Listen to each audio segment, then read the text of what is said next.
একজন মানুষের সুস্থভাবে বেঁচে থাকার জন্য যে খাবারগুলি বিশেষভাবে প্রয়োজন: carbohydrates, protein, fats, vitamins, minerals, fibre এবং জল।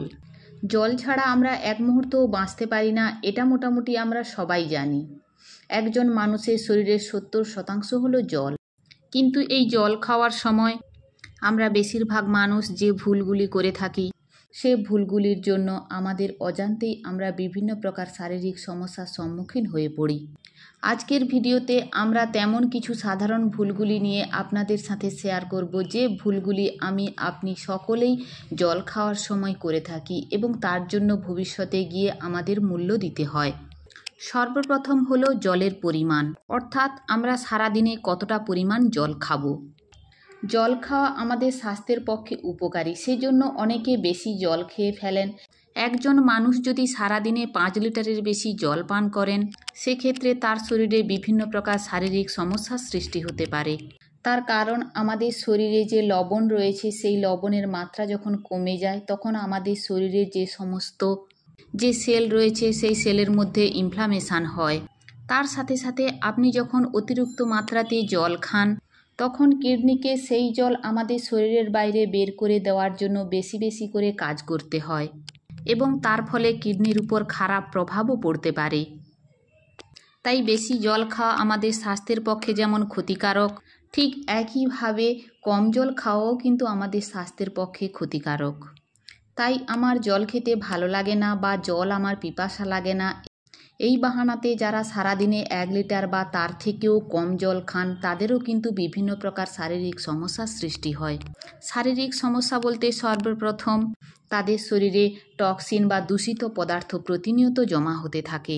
আমরা যখন প্রতিনিয়ত পর্যাপ্ত মাত্রাতে জল খাই, আমাদের শরীরে জমে থাকা টক্সিন আমাদের শরীরের বাইরে বেরিয়ে যেতে পারে। এছাড়া আপনি যখন কম জল খাবেন, তখন আপনার হজমের সমস্যা হতে পারে, আপনার কনস্টিপেশনের মতো সমস্যা হতে পারে, আপনার ইউরিন ইনফেকশনের মতো সমস্যা কিন্তু বেশ কিছুটা বেড়ে যেতে পারে। একজন মানুষের সারাদিনে 8 থেকে 10 গ্লাস জল, বা যদি আপনি সেটিকে লিটারে বর্ণনা করতে যান, তাহলে 2.5 থেকে 3 লিটার জল খাওয়া যথেষ্ট। তবে ফিজিক্যাল অ্যাক্টিভিটি এবং ক্লাইমেটের উপর ডিপেন্ড করেও কিন্তু আমাদের শরীরে জলের চাহিদার তারতম্য হতে থাকে। অর্থাৎ যে মানুষ সারাদিন প্রচুর পরিশ্রম করছেন, প্রচুর ঘাম ঝরাচ্ছেন, তার বেশি জল খাওয়ার প্রয়োজন। আবার যার ফিজিক্যাল অ্যাক্টিভিটি কম, সেক্ষেত্রে তার কম জল খাওয়া প্রয়োজন। এছাড়া যারা শীতপ্রধান দেশে থাকেন, তাদের জলের রিকোয়ারমেন্ট কম হয়। কিন্তু যেখানে বেশি গরম পড়ে, এছাড়া গ্রীষ্মকালে আমাদের জলের রিকোয়ারমেন্ট কিন্তু স্বাভাবিকভাবেই বেড়ে যেতে পারে। কিন্তু যদি আপনি একজন কিডনি রোগী হয়ে থাকেন, আপনার যদি লিভারের কোনো সমস্যা রয়েছে, সেক্ষেত্রে আপনার চিকিৎসকের পরামর্শ মেনে জল খেতে হবে। আরও একটা সাধারণ ভুল আমরা করে থাকি, আমরা অনেকক্ষণ ধরে জল খাই না, প্রচুর পিপাসা লেগেছে, তখন আমরা ঢক ঢক করে একসাথে অনেকটা জল খেয়ে ফেলি। যখন আমরা একসাথে অনেকটা জল খাই, তখন সেই জল আমাদের শরীরে সঠিকভাবে অ্যাবজর্ব হয় না।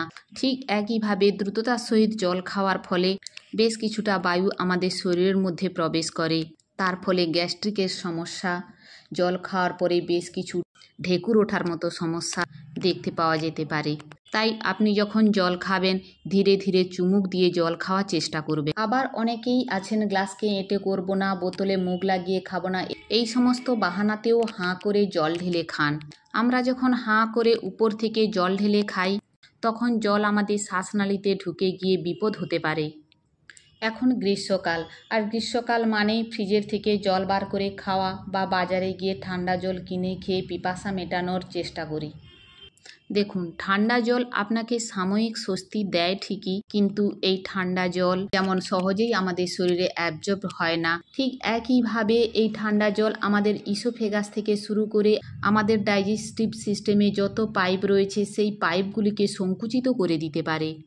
তার ফলে আপনার হজমের সমস্যা, কোষ্ঠকাঠিন্যের মতো এরকম সমস্যার সৃষ্টি হতে পারে। তাই সবসময় নর্মাল টেম্পারেচার বা রুম টেম্পারেচারে জল খাওয়ার চেষ্টা করবেন। খাওয়ার সময় জল খাওয়া বা খেতে খেতে জল খাওয়া মোটেও আপনার স্বাস্থ্যের পক্ষে উপকারী নয়।